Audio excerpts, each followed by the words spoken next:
Vamos a abrir nuestras Biblias ahí en el Evangelio de Juan, hermanos, donde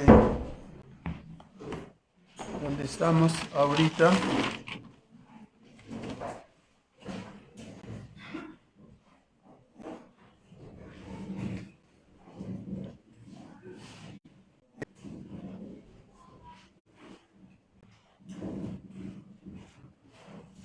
Yo no le atino ni a los ojales. Aquí están.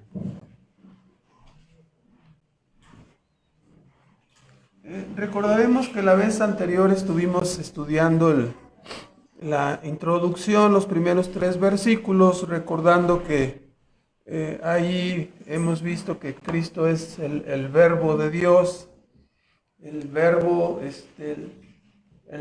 que apareció desde el principio, ¿no? Cuyas salidas, dice Miqueas 5:2, son desde el principio. Aprendimos que Cristo es divino, que ha existido desde siempre, y rastreando los targúmenes entramos a través de la ayuda del hermano Gil ahí en su material.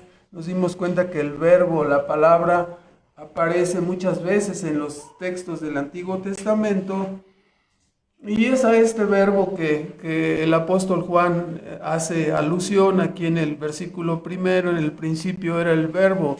El principio, o sea, desde siempre existió, y el verbo estaba con Dios, dice, cara a cara.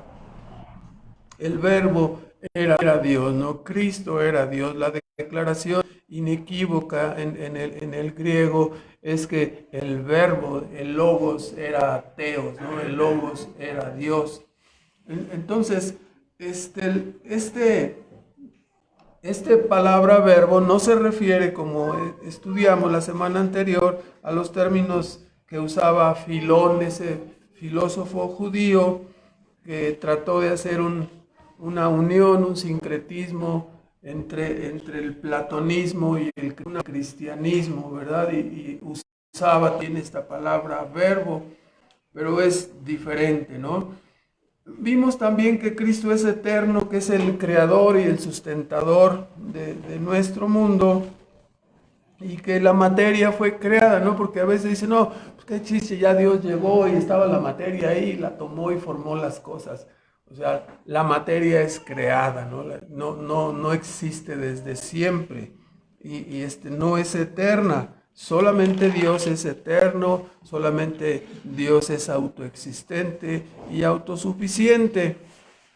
Entonces, en estos primeros versículos hemos visto que Cristo y el Padre son 2 personas distintas, pero iguales en gloria y majestad.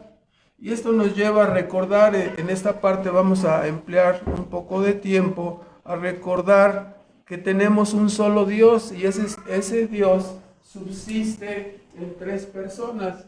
Siempre se ha usado el triángulo para hablar de la persona de Dios: el Padre y el Hijo y el Espíritu Santo, que procede del Padre y procede del Hijo.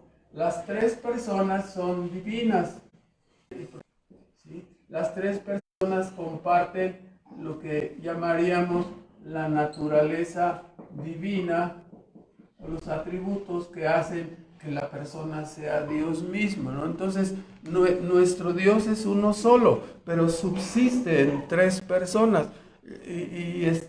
Claro, los falsos testigos de Jehová se burlan pintando un dragón ahí de 3 cabezas, y pues nosotros nos reímos hasta del dragón, ¿no? Porque no es lo que enseña la Escritura. La Escritura enseña que Dios es uno solo y que subsiste en 3 personas, ¿no? Nosotros nada más subsistimos, y a mí me dicen, ¿quién eres tú? Pues yo nomás soy yo, y usted también nada más es usted, ¿verdad?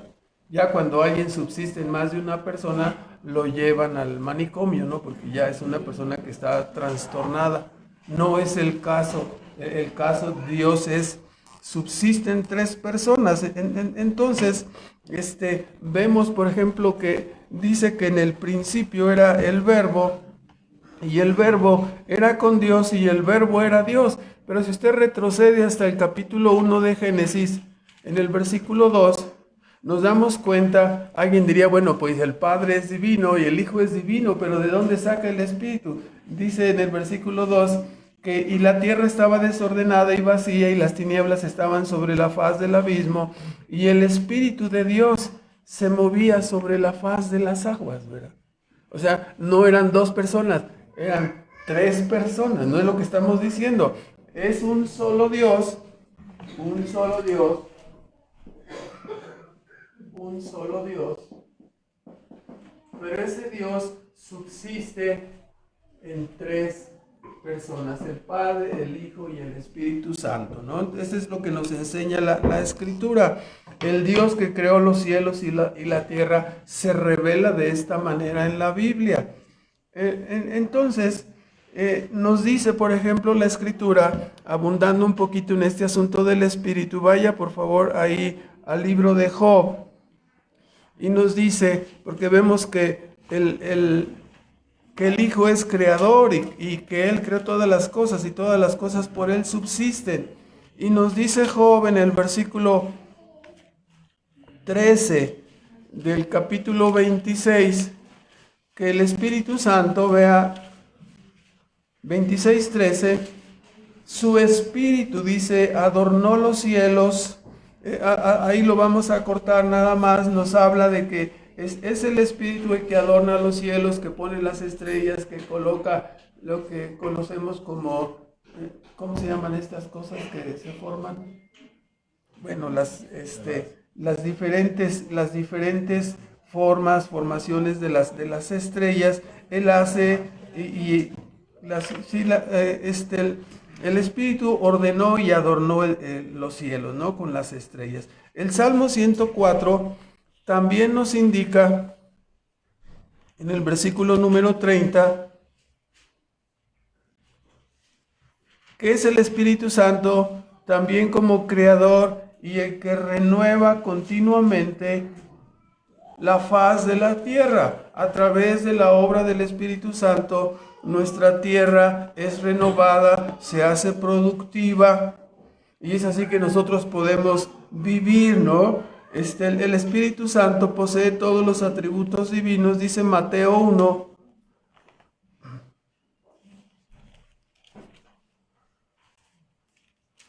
que cuando la Virgen concibió, el ángel vino a hacerle el anuncio, y nos dice aquí en el versículo 18 que se halló que María se halló que había concebido del Espíritu Santo, ¿no? Y en el versículo 20 de la misma manera, cuando José estaba medio espantado diciendo, bueno, ¿cómo es posible? Eso no es posible, ¿verdad? Muchas personas se burlan de eso porque es contrario a la razón.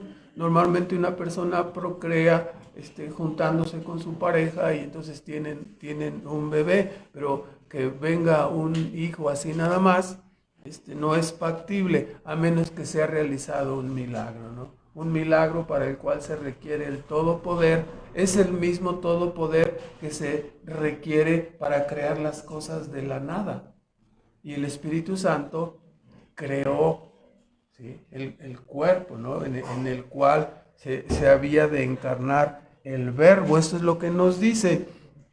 Lo que en ella es, dice, es engendrado por el Espíritu Santo. Es una obra milagrosa realizada por el todopoderoso Espíritu Santo, que también es divino. Entonces nuestro Dios subsiste en tres personas y cada una de ellas tiene todos los atributos divinos y ciertas tareas o funciones que realizan. En Hechos 5 nos dice la Escritura, cuando sucedió lo de Ananías y Zafira, 5:3, nos dice que los dos llegaron, se pusieron de acuerdo y quisieron aparecer en la lista, así como en la foto con Bernabé, de que habían dado todo, ¿no? Entonces, vendí mi casa y di todo, ¿no? Y ahí estaba Bernabé en la foto, y también se quisieron acercar a Ananías y Zafira y salir en la foto, ¿no? Así como esas personas que no les llamas a la foto, pero se quieren meter así, ¿no? Entonces, se quisieron meter, pero Bernabé había hecho una obra pues muy vistosa, ¿no? Vendió una heredad que tenía y trajo el dinero de ese producto y lo puso a los pies del apóstol Pedro, de los apóstoles. Entonces dijeron, pues también nosotros, pero resulta que vendieron la heredad a Ananías y Zafira y no trajeron la lana completa, pero sí querían aparecer completa en la foto, como que habían dado todo, ¿no? Entonces el apóstol Pedro les dice, ¿no? En el versículo 3, Ananías, ¿por qué ha llenado Satanás tu corazón a que mintieses al Espíritu Santo y defraudases del precio de la heredad? Si la retenías, pues era tuya, nadie te la está pidiendo, ¿no? Pero dice en la parte final del versículo 4, no has mentido a los hombres, sino a Dios, señalando el asunto de la divinidad del Espíritu Santo en este caso. No estamos hablando del robo, ¿no? Cada quien se enfrentará terriblemente a dar cuenta, ¿no? Si está cometiendo ese atraco en contra de Dios, ¿no? Robando a Dios. Claro, también Efesios 4 nos dice que el Espíritu Santo, no solo estamos tocando estos puntos porque hay que demostrar en una forma rápida, cuando menos hemos estudiado estas cosas antes. El Espíritu Santo no es la fuerza activa de Dios, ¿no? O sea, algunos dicen, no, es que es una fuerza. El problema que se enfrentan es que cuando vienen a la Biblia y hablamos la verdad de la Biblia, dice en Efesios 4:30, el apóstol Pablo nos está diciendo, ¿no? Que las palabras que salen de nuestra boca sean para edificación. 4:30, y no contristéis al Espíritu Santo de Dios. Cuando podemos saber si estamos interpretando correctamente la Escritura, cuando hacemos una sustitución o sustituimos la palabra fuerza activa en lugar de Espíritu Santo. No contristéis a la fuerza activa. O sea, es como si tú dices, voy a contristar a la luz. No, la luz no se puede contristar, la luz no le va a pasar nada, no siente nada. ¿Quién siente? Una persona. ¿Qué es el Espíritu Santo? Una persona. Es una de las personas de la Trinidad, el Padre, el Hijo y el Espíritu Santo. No puedes contristar a una fuerza. ¿Sí? A ver, cuando prendan ustedes su licuadora, háganle, no, la licuadora ni en cuenta les va a tomar, ¿verdad? No es factible. Entonces, puedes contristar a una persona. El Espíritu Santo es una persona. La Escritura nos dice que las personas que son parte del pueblo de Dios y que vienen a formar parte de la iglesia, nos dice ahí en Juan 3:6 que es necesario que las personas nazcan de nuevo. Fue la entrevista que tuvo Cristo con Nicodemo. Es necesario que nazcas de nuevo para poder entrar en el reino de los cielos. Juan 3, versículos 5 y versículo 3, nadie puede ver y nadie puede entrar en el reino de Dios si no naciere del agua y del Espíritu. Entonces, los hijos de Dios han de nacer ¿de qué? Del Espíritu. Pero si retrocede tantito en el capítulo 1 de Juan, nos dice, confirmando el punto, que las personas son hechos hijos de Dios, los que creen en su nombre, los que le reciben, no los que lo rechazan como hizo el pueblo de Israel, una gran parte de ellos. Y en el versículo 13 dice que estos son engendrados no de sangre, ni de voluntad de carne, ni de voluntad de varón. Está haciendo un contraste, ¿no? En la antigua dispensación tú eras parte del pueblo de Dios. ¿Por qué? Por linaje, porque eras hijo de Jacob, eras hijo de alguno de los 12 patriarcas. Entonces ya eras del pueblo de Dios por descendencia, por sangre, por linaje. ¿Sí? Pero dice, no, los hijos de Dios ya no son así. Entonces, ¿cómo son? Dice, los hijos de Dios son los que creen en su nombre. Pero dice, esta potestad de ser hechos hijos de Dios, ¿a quién pertenece? En el versículo 13, ¿son nacidos de quién? De Dios, del Espíritu Santo, de Dios. ¿Me explico? Entonces, es una forma de considerar el hecho de que el Espíritu Santo es Dios. Y claro, hablaremos algún día más, una serie más sobre ese punto otra vez. Segunda de Corintios, estamos tocándolo en una forma muy rápida, porque la semana anterior hablamos un poco más.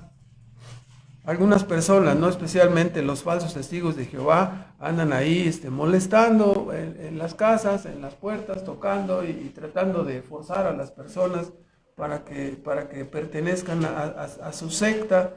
Y claro, una de las cosas que dicen, no, es que Jehová nada más uno es, ¿no? Jehová uno es. Claro, nuestro Dios Jehová es un solo Dios, no hay otro Dios, somos monoteístas. El asunto es que nuestro Dios subsiste en tres personas y cada una de ellas tiene, ¿sí?, los atributos divinos. Entonces nos dicen ellos, enséñame la palabra Trinidad en la Biblia. Y la palabra Trinidad no está en la Biblia, pero la doctrina de la Trinidad sí está en la Biblia, ¿verdad? Entonces no nos importa que no esté la palabra Trinidad, nos importa que esté la doctrina. Estos versículos que estamos viendo y muchos más, ¿no? Segunda de Corintios 13, versículo 13, todos estos versículos que estamos leyendo, donde se atribuye divinidad a Cristo, donde se atribuye divinidad al Espíritu Santo, donde se señala al Padre, cada uno de estos nos está diciendo que no contradice la afirmación de Deuteronomio 6, que es la que siempre sacan, Jehová nuestro Dios, Jehová uno es 6, 1 al 4. Nuestro Dios es uno, pero subsiste en tres personas. Aquí vean, dice, una despedida del apóstol Pablo para los Corintios. Dice, la gracia del Señor Jesucristo, el amor de Dios y la comunión del Espíritu Santo sea con todos vosotros. Esto se conoce como un saludo trinitario, ¿no? O sea, ¿para qué tendría que meter? Pues que nada más diga Dios y se acabó. No, nuestro Dios subsiste en tres personas, ¿sí?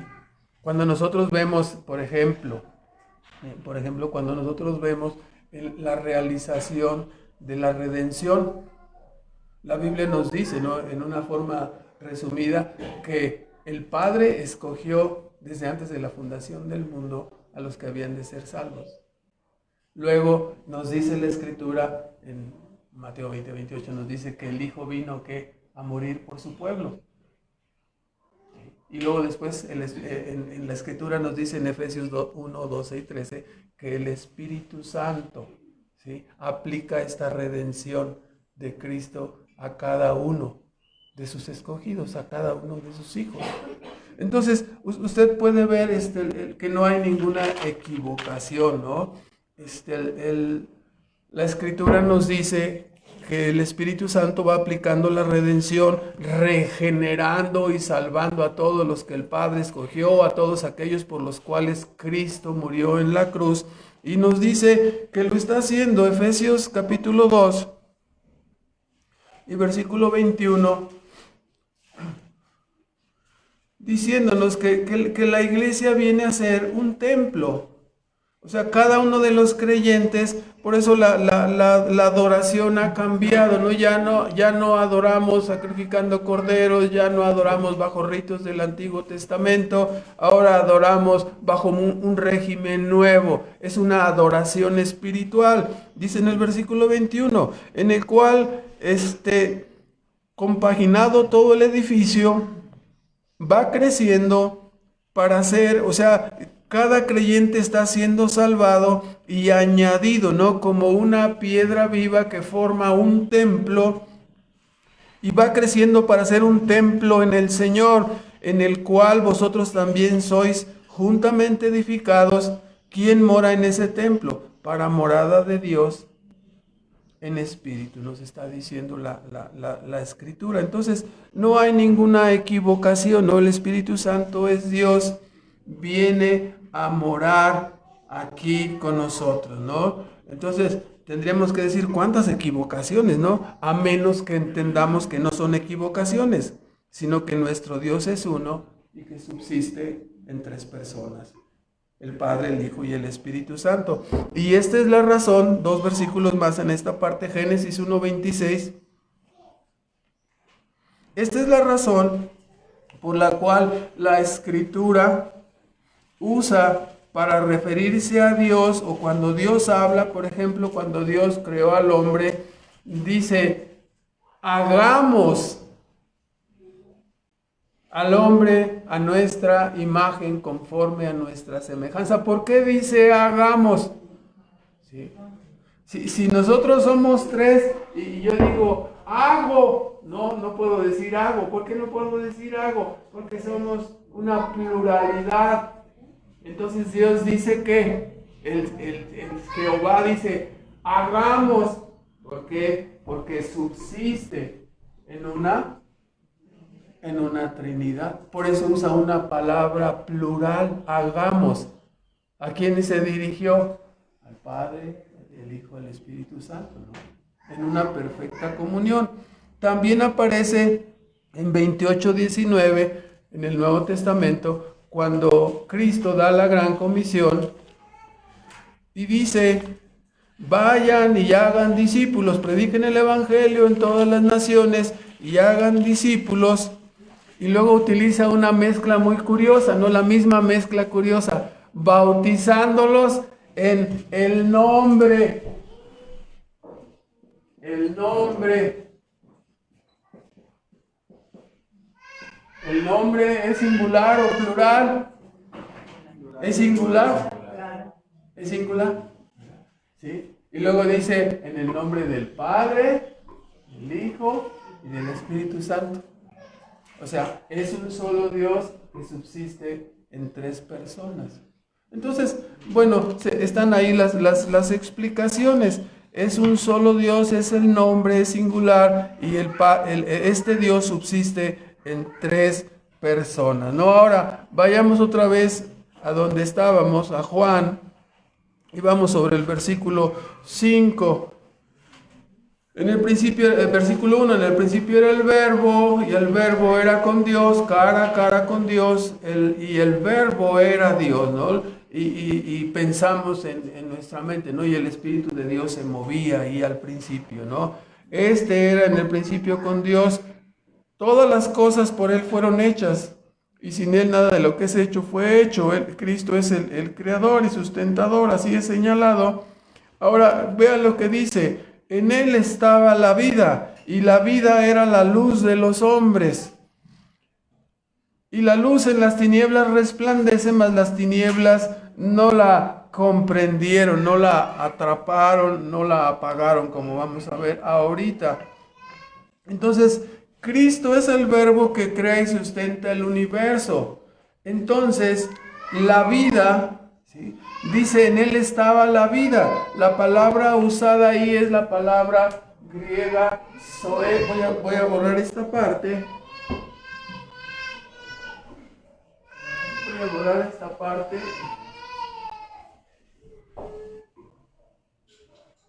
Y la palabra griega que aparece ahí para vida es la palabra griega. Esta es una Z. No es una de... Casi no tengo yo virtudes, pero la de escribir menos que las demás. La palabra griega zoe, que quiere decir vida, dice, en Él estaba la vida. Debemos desde un principio notar que no es la otra palabra bios, que es forma de vida.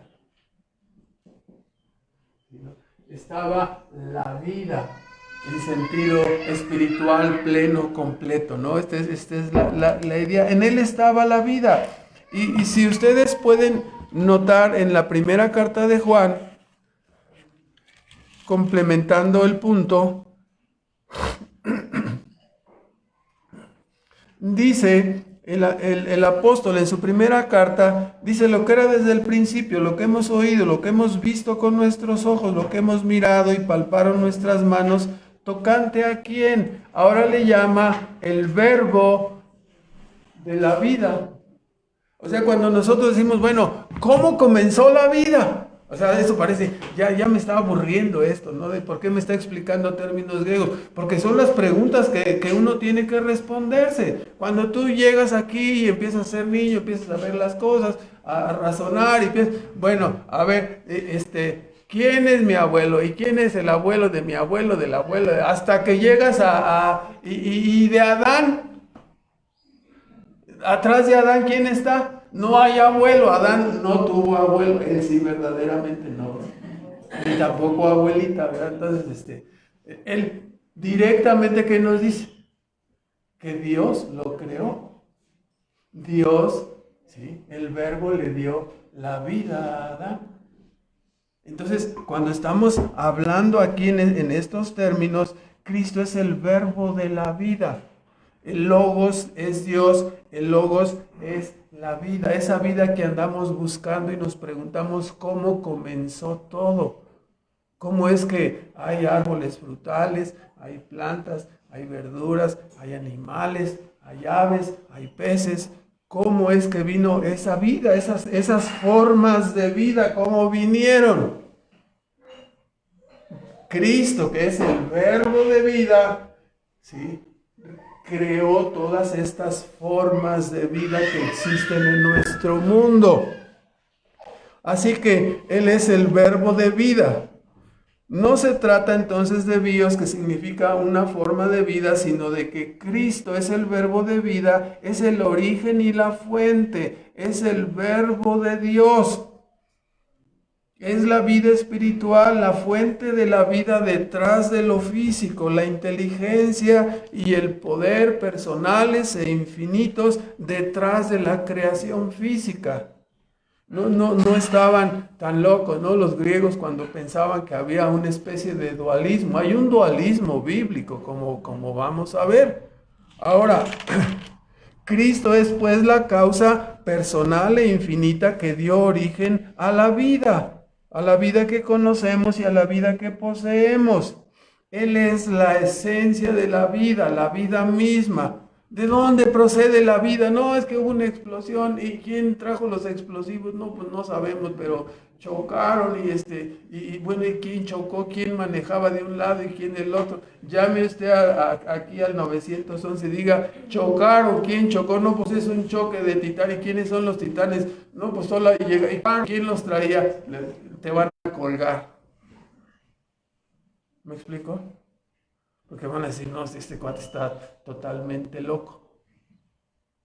Las conclusiones que primero los titanes, los choques, los elementos que chocaron para formar, que se haga la evolución. O sea, es algo totalmente loco, ¿no? No es racional. ¿Qué es racional? Racional que sea algo personal, inteligente, infinito, sabio y mucho más contundente es que ese Verbo de vida toma una naturaleza humana y viene en medio de nosotros para dar un testimonio, ¿no? Y ese testimonio queda registrado en las Escrituras. Entonces, así se autonombró Cristo, ¿no? En Juan 11:25 usted puede ver, Él es el Verbo de vida. Cuando iba a resucitar a Lázaro, y Marta le dice, vamos a donde está el cuerpo sepultado ya de 4 días. Y dice, no te preocupes. Dice, si hubieras estado aquí no hubiera muerto Lázaro. No te preocupes, Marta, tu hermano va a vivir. Sí, yo sé que resucitará. No, va a vivir ahorita. A ver, quiten la piedra, ¿no se acuerdan ustedes? Dice, yo soy la resurrección y ¿qué? La vida, la fuente de la vida. Lo que estamos hablando, ¿no? Cristo es el Verbo de vida, capaz de dar vida de la nada y capaz de traer a un muerto a la vida. Entonces le está diciendo eso a Marta, ¿no? Y ahí en 11:25, por eso es la declaración, yo soy la resurrección y la vida, ¿no? También declara el apóstol que Cristo, la vida, volvemos a Juan 1, era la luz de los hombres. Y esto significa, la luz es una palabra usada aquí en un sentido para hablar de una bendición completa. Toda la vida y luz espiritual que poseían Adán y Eva antes de la caída provenía de Cristo. Él es la luz, Él es el Verbo de vida y Él es la luz, ¿sí? Él era la luz de los hombres, dice, ¿no? Entonces, toda la vida y luz espiritual que poseían Adán y Eva antes de la caída provenía de Cristo. La condición de Adán y Eva antes de la caída era la bendición más completa, la vida más feliz que alguien puede tener, que un ser humano puede tener. Estaban en comunión con Dios y el Verbo era su luz, la fuente de todo conocimiento, inteligencia, amor, sabiduría. Y así el versículo 4 dice que Cristo, la vida, era la luz de los hombres.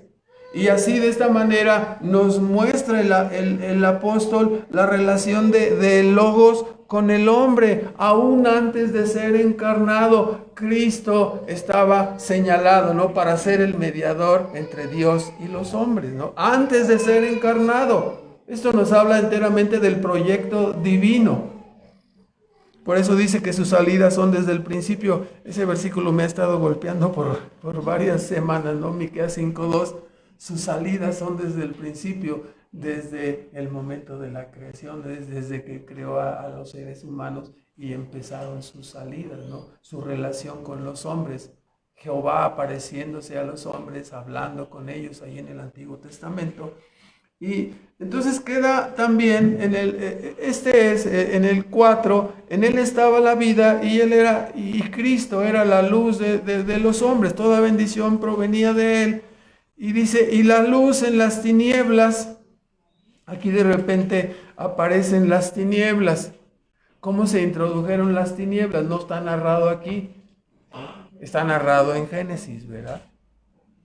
Sí. Sabemos que el diablo y un tercio de los ángeles tropezaron, como dice en Apocalipsis, y después vino el diablo y tentó al hombre, a la mujer y al hombre, y así entró el pecado en el mundo. Entonces, la luz en las tinieblas resplandece. Cuando vinieron las tinieblas por la caída, la luz no fue apagada. La obra de Cristo y el proyecto y el trabajo de Cristo continuaron. El apóstol está mostrándonos entonces estas cosas. Queda implícita en el versículo 5 la caída, pues se menciona que a pesar de las tinieblas que entraron con el pecado, la luz no dejó de resplandecer. A pesar de la entrada del pecado y su efecto catastrófico en los seres humanos, la luz siguió resplandeciendo. Las tinieblas no pudieron, dice, las tinieblas no la comprendieron. Una de las traducciones es que las tinieblas no la apagaron, no apagaron esa luz, no la aplastaron. Comprenderles como alcanzarla con un trapo grande, ¿no?, y taparla, ¿no? No la taparon, no la apagaron, no prevalecieron contra ella. El mal y las tinieblas nunca pudieron apagar esta luz, ¿no? ¿Quién era esa luz? ¿Quién era esa vida? Era Cristo, ¿no?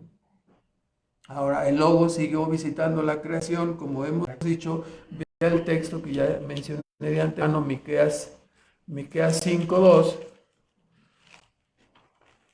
Dice: mas tú, Belén Éfrata, pequeña para ser en los millares de Judá, de ti me saldrá el que será Señor en Israel, ¿no? Allí nacerá el Mesías, y sus salidas son desde el principio, desde los días del siglo. ¿Por qué desde el principio? Porque Él existía desde el principio, ¿no? Aquí ya entra en consonancia el texto que veíamos la vez anterior, cuando Cristo dijo: antes de que Abraham fuese, yo soy, yo existo, yo soy.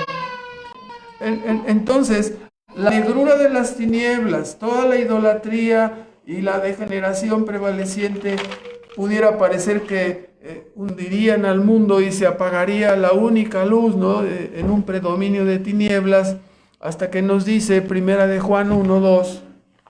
Volvemos al texto, Primera de Juan 1:2.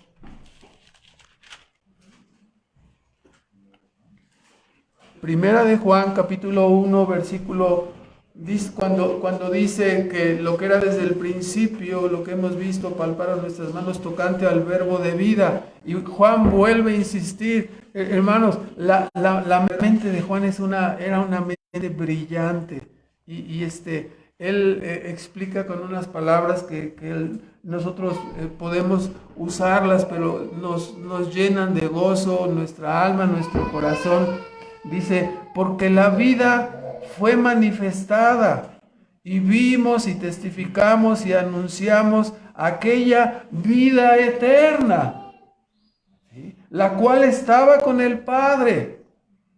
¿Sí? Versículo 1, ¿verdad? Y nos ha aparecido. Él está hablando de Cristo, ¿no? Se encarnó y la vida nos apareció. ¿Sí? Versículo 5. Este es el mensaje que oímos de Él y os anunciamos que Dios es luz y en Él no hay ningunas tinieblas. O sea, como dijeran los jóvenes ahora, ¿no? El rollo que trae el apóstol Juan entre manos es decirnos que el verbo de vida se apareció aquí en la tierra y caminó. Este es el rollo que trae Juan en su evangelio. Este es el punto que nos está diciendo. La vida, el origen, la fuente, tomó una naturaleza humana y aquí estuvo y nosotros lo vimos y nosotros testificamos acerca de él. O sea, cuando vivimos en un mundo donde no hay respuestas, sí hay respuestas, la Biblia tiene respuestas, nos las está diciendo. Se nos apareció la vida. Dice en Juan 1:4, ¿no? Las palabras técnicas usadas por el apóstol Juan en el versículo 14, ¿no? Después de dar su breve introducción, dice, y aquel verbo, la vida, fue hecho carne y habitó entre nosotros. Y aunque detrás de su humanidad estaba escondida la divinidad de ese verbo, dice, nosotros vimos su gloria como del unigénito. Era el hijo del carpintero, pero decía, sea, y ocurría. Tocaba a un ciego y sanaba. ¿Sí?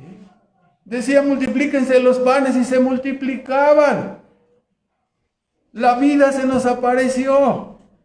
Es lo que trae Juan entre manos. La vida no es solo la vida física. El Logos impartió al mundo creado, sin forma especial, la vida espiritual y eterna que es impartida como un don divino a los que creemos en Él. La vida que estaba antes de que todas las cosas fueran hechas, vino a este mundo y trató con nosotros, ¿no? Y dio su testimonio. La luz, en sentido intelectual, se refiere a la verdad puesta en contraste con las tinieblas de error, con la falsedad o la falsedad de la mentira. La luz significa la verdad en contraste con la mentira y las tinieblas. La luz en sentido moral, como Juan la maneja en primera de Juan 1:5, es pureza y santidad. Mientras que el pecado, las tinieblas, alude al pecado y a la maldad. Entonces, vemos todas estas palabras técnicas usadas por Juan. Vuelva a ver primera de Juan 1 en el versículo 5.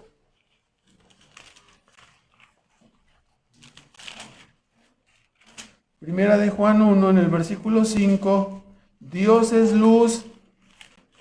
En ese sentido, en pureza, santidad, no hay ninguna tinieblas, no hay ningún pecado en él. ¿Sí? Las tinieblas, la luz es la santidad, la pureza, las tinieblas es el pecado y la maldad. Ve ahí en el versículo 6, si nosotros decimos, ¿no?, que tenemos comunión con Él, con la luz, con la santidad, con la verdad, y andamos en tinieblas, andamos en pecado, entonces mentimos.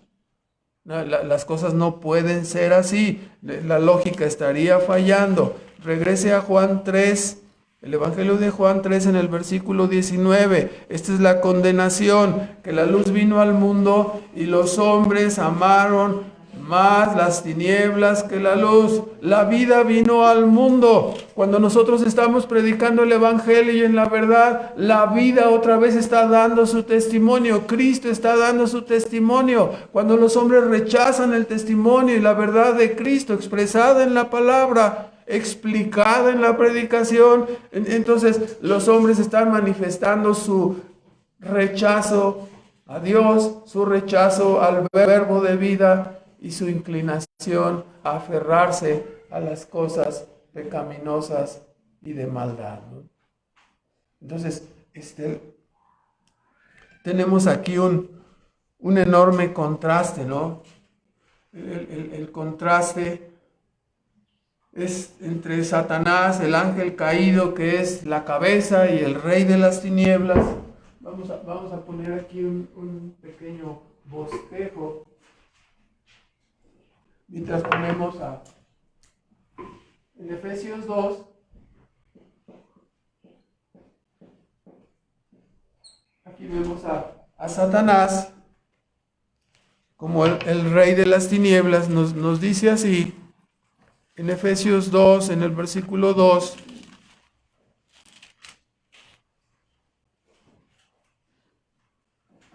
Dice el apóstol que nosotros estábamos muertos en delitos y pecados, en que en otro tiempo anduvisteis. Este andar es caminar conforme a, ¿no? Conducirse conforme a ese estilo de vida, conforme a la condición de este mundo, conforme al príncipe de la potestad del aire, el rey, el reino de este mundo de maldad, el espíritu que ahora obra en los hijos de desobediencia. 6:12 de mismo Efesios. No tenemos lucha contra sangre y carne, sino que dice, contra principados, potestades, señores del mundo, gobernadores de estas tinieblas, contra malicias espirituales en los aires. O sea, cuando dicen, hay una organización y es multiniveles, aquí está la organización y es multiniveles, ¿no? El rey es Satanás. ¿Y qué más dice que tiene? Tiene ahí a sus combatientes. Ejerce su poder a través de la maldad. ¿Sí? Es un reino de tinieblas. Y ejerce su poder a través de la mentira, del error, N religiones equivocadas, y se fortalece a través de la desobediencia, ¿no? Este es el reino de las tinieblas. Entonces, así funciona. Lo estamos viendo, es un príncipe de maldad que ejerce control y dominio a través del error, del pecado, de la mentira. Esas son sus herramientas. A través de la desobediencia, así vas a ser libre, ¿no? ¿Sí? Estamos llenos de incongruencia, ¿no? Y estamos como que no las vemos, ¿no? Tenemos una marcha de miles de personas ahí protestando por un maltrato, y claro, lo protestan destruyendo y maltratando y robando y haciendo un sinfín de cosas, ¿no? Una incongruencia total, ¿no? ¿De dónde viene esa incongruencia? ¿Sí? Es un egocentrismo tremendo. Me están lastimando, entonces, para que no me lastimen, entonces yo lastimo a los demás y me voy a comprar una pistola y una espada para ver quién se me atraviesa. El que se atraviese lo destruyo, ¿no? La estrategia de Satanás. Sal de tu lugar, ¿sí? Quieres ser igual, ¿no? Igual de lo que manifiesta. No, es que los hombres, y empieza un ataque, y si tú protestas por ese ataque, entonces eres misógino. ¿Qué tienes que hacer? Quedarte calladito, ¿verdad? Entonces, si un predicador se atreve a hablar que eso está mal, entonces van a ir en contra de ese predicador. ¿Sí? Están mal, están fuera de lugar, no saben lo que están haciendo, quieren un trato digno, y van y destruyen negocios, destruyen el municipio, destruyen las instalaciones, destruyen todo lo que se les atraviesa. Claro, por vindicar un derecho, ¿no? Ellos, eso sí lo justifican.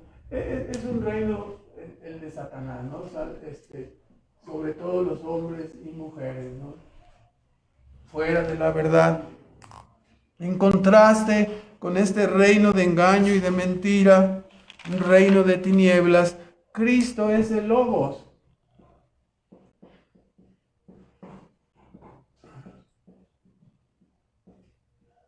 Cristo es el Logos, el Verbo de Dios, y es a través de la luz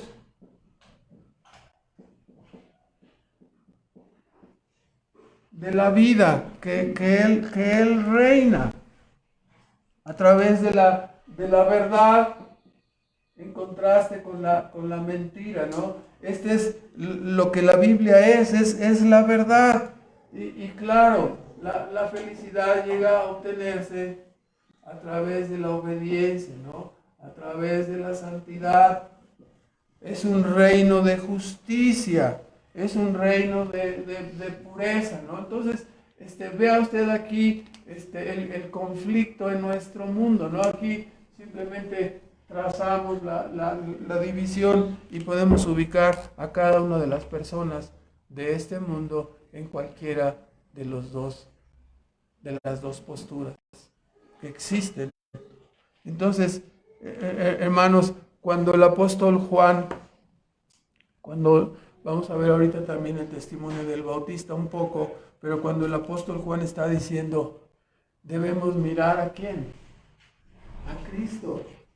Ahí está la vida, se nos apareció la vida, se nos apareció la verdad, trajo la luz y la verdad. Hay que obedecerle, hay que seguirle, hay que entregarnos a Él. Este mundo está destruido debido a la entrada del pecado, debido a la agencia de Satanás, y esto es lo que ocurrirá. Aquí hay destrucción y perdición, aquí tenemos vida eterna en Cristo.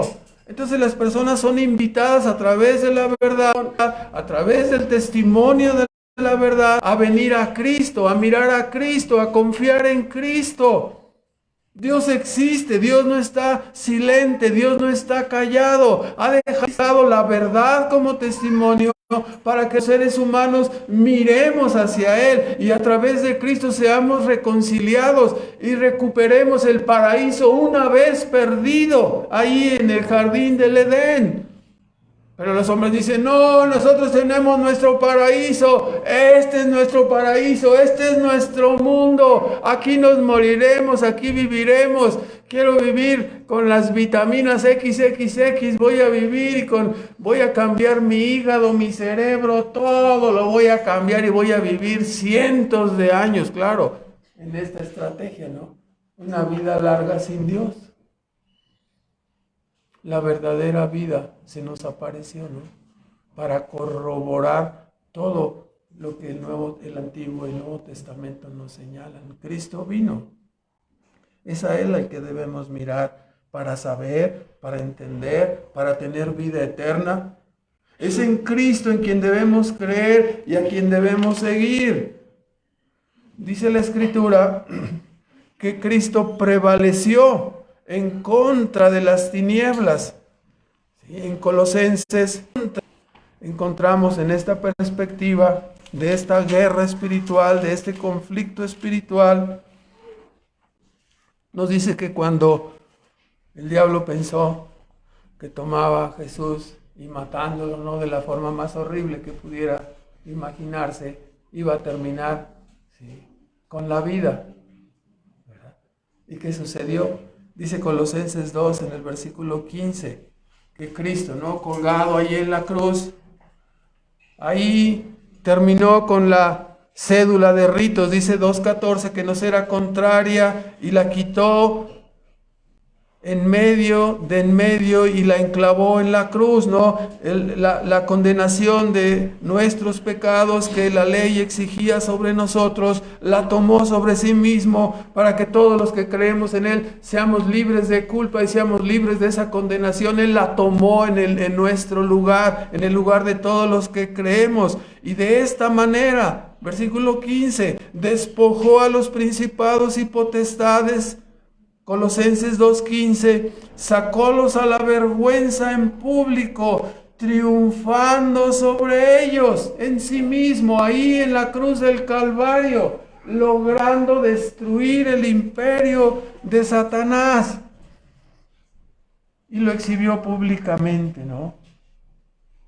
Y dice, combinándolo con el texto de 2 de Timoteo, en el capítulo 1 y en el versículo 10, lo exhibió, dice Pablo, 2 de Timoteo 1:10,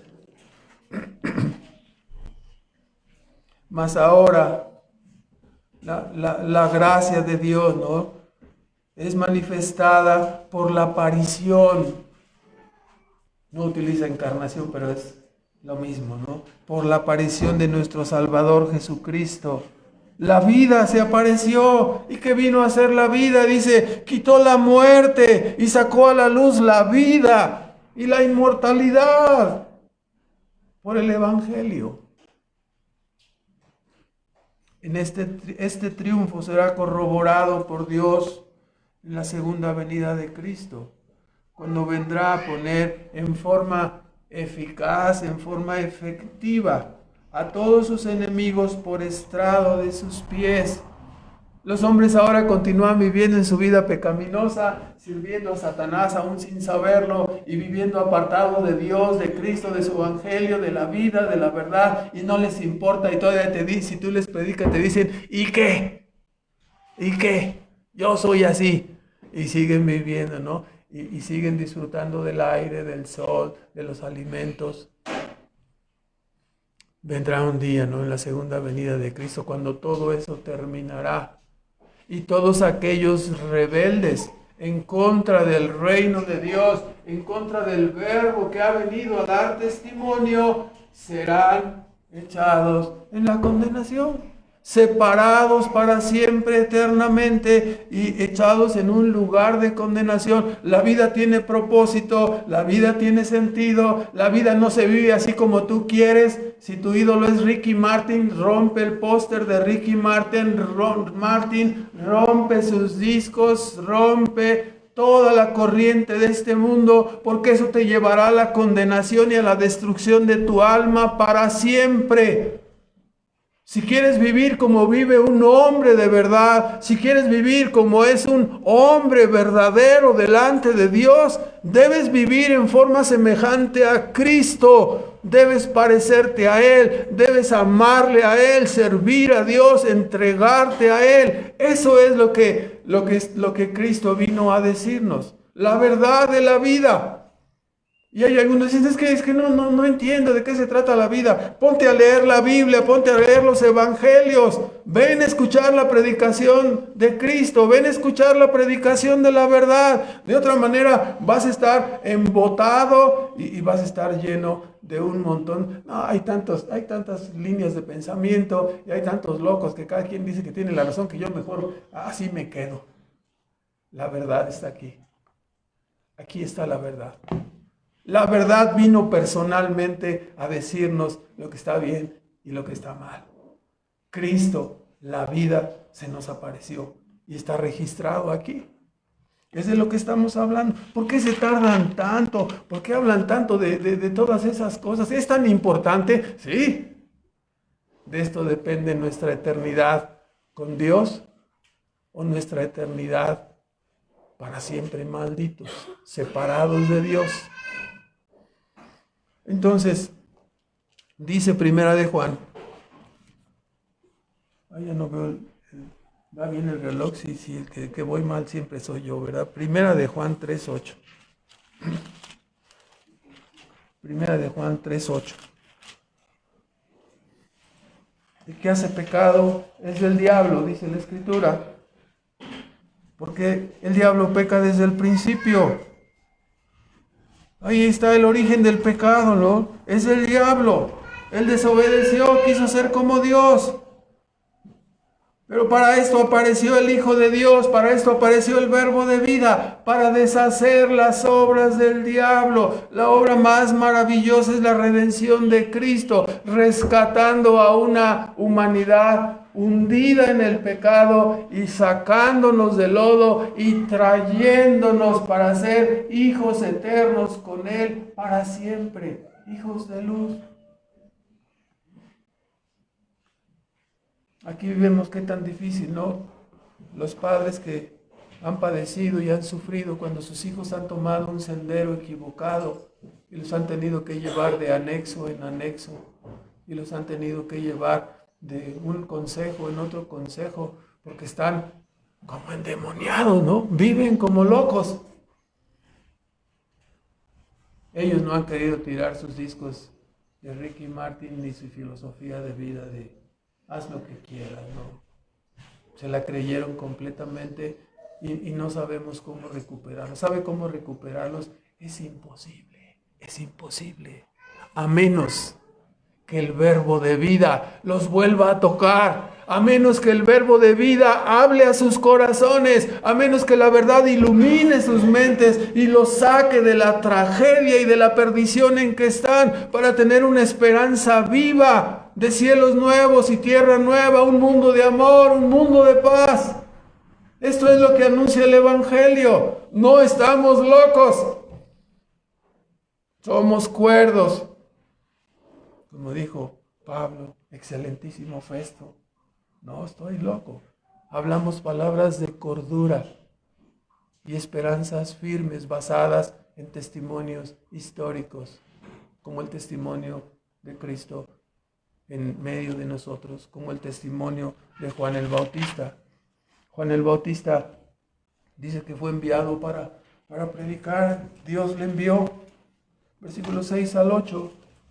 Y lo vamos a dejar para el año que entra porque ya no voy a poder terminar. Vamos a hacer solo un comentario. Versículos 6 al 8.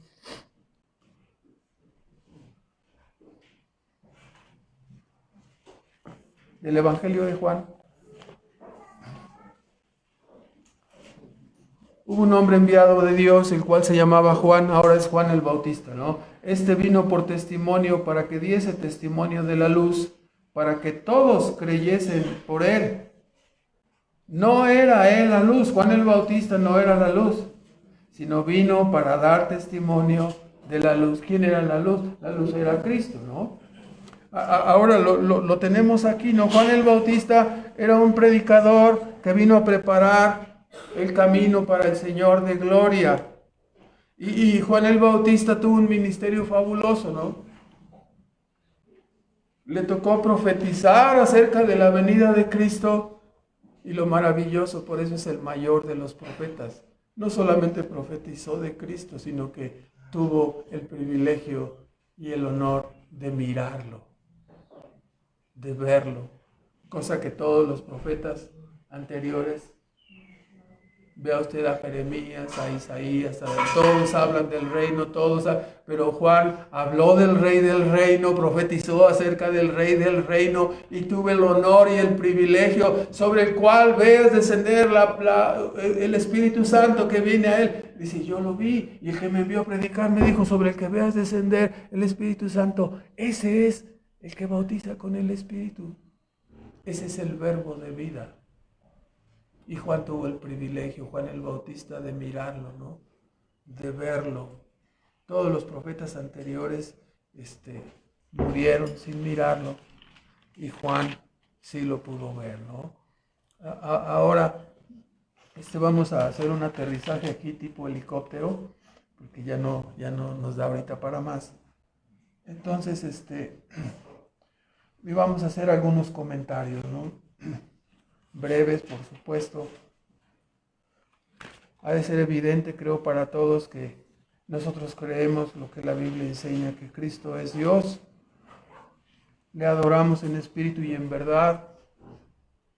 En espíritu, porque Dios recibe la adoración no de las personas comunes que están conforme al reino por la entrada del pecado, conforme al reino de las tinieblas. Dios recibe adoración ¿de quién? Deben ser adoradores espirituales, personas regeneradas que han sido recreadas, renovadas para poder ser adoradores de Dios. La samaritana no lo entendía y cuando le dijo, es necesario, es que el lugar es lo importante. No, le dijo Cristo, el lugar no es lo importante, el lugar es lo de menos. Dios está en todas partes, Dios es espíritu, no es el lugar. La persona tiene que ser cambiada interiormente para poder adorar a Dios.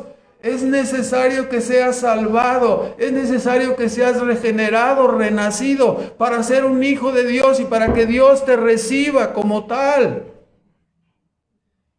Entre tanto permaneces como un enemigo de Dios.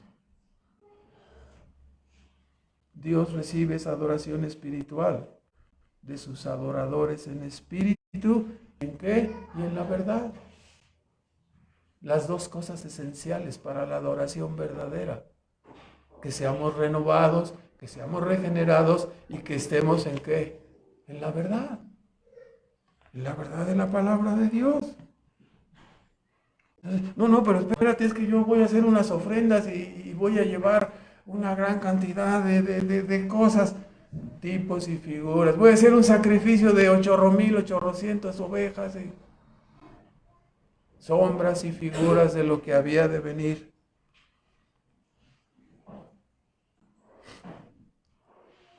Debemos adorar y solamente podemos hacerlo en la condición de una persona que ha sido reconciliada, que ha sido nacida de nuevo, reconciliada por medio de Cristo y renovada por el Espíritu Santo de Dios. En segundo lugar, en última instancia, las palabras del apóstol Juan, al decir que Cristo es el Verbo de Dios, que implican estas palabras que Cristo es la revelación final y perfecta de Dios para los hombres. Si tú esperas conocer a Dios de otra manera, te quedarás así. Nunca lo conocerás. Nunca. La única forma, oye, pero es que es muy estrecho. Ustedes son los cristianos, por eso me caen gordos, porque son estrechos de mente y no aceptan ninguna alternativa. Nosotros creemos que mirando las estrellas, mirando las estrellas. Nosotros creemos que puede ser cualquier mediador o así. Los caminos, uno de los tantos caminos de mentira, de error, de pecado, herejías. El único verbo de vida es Cristo. Nadie más. Nadie viene al Padre, dijo, si no es ¿cómo? No dijo, pueden ir por donde ustedes quieran, por los viajes astrales, se vayan a volar y todo lo demás. No. El tercer ojo y todo lo demás, no, tampoco. Aunque su amigo sea Lobsang Rampa y todo lo demás, no. Solamente hay un solo verbo de vida, que es Cristo, ¿no? Es la revelación final y perfecta para los hombres. Él es el resplandor de la gloria de Dios. Hay que mirarle a Él, hay que venir a Él, hay que creer en Él, hay que amarle a Él. Él es el autor de la vida, Él es el autor de la creación. Él es el que ha venido a dar testimonio, es el salvador de los pecadores. El restaurador de los mal hechos, de los desviados, de los frustrados, de los fracasados. ¿Desde cuál perspectiva? Desde la perspectiva que eso es lo que somos porque no hemos logrado ser lo que Dios quiere de nosotros. Y solo podemos lograrlo a través de la obra, la persona y justicia de Cristo. No hay otra manera. Y hasta que estemos restaurados, no podemos acercarnos a Él. Hemos escuchado las palabras iniciales de dos testigos de primera mano, el apóstol Juan y Juan el Bautista. Ambos nos hablan de un acontecimiento glorioso, de una aparición, de un encuentro del tercer tipo. Porque de lo alto vino Cristo y se encarnó. Y estuvo entre nosotros, Dios mismo entre nosotros. De eso están testificando ellos. El apóstol dice, es el verbo creador. Era la vida misma manifestándose en su creación. Era la luz del conocimiento, era la verdad encarnada, era Dios mismo entre nosotros. Lo vimos. Vimos su gloria, sus milagros, sus acciones. Lo vimos, dice Juan, el apóstol.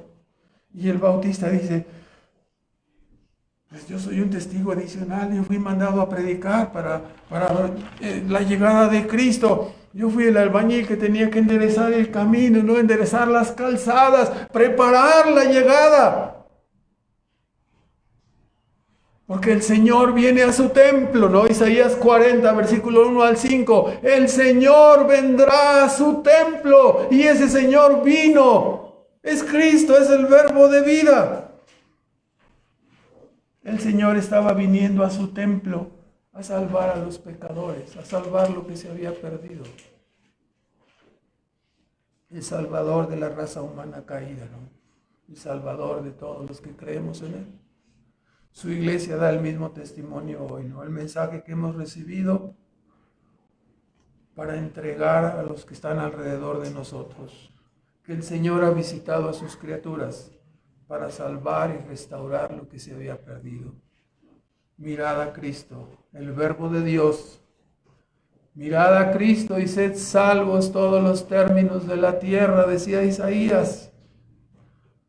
Volved a la cordura, ¿por qué moriréis sin Dios y sin esperanza? ¿Despreciarás tú al Mesías como lo hizo el pueblo de Israel? ¿Prefieres hundirte en las tinieblas de este mundo que venir a la luz y la salvación que es ofrecida por Dios a través del mensaje de Cristo que da su iglesia? ¿Dirás luego que nadie te avisó? ¿Dirás luego que nadie te dijo nada? ¿Dirás que no supe?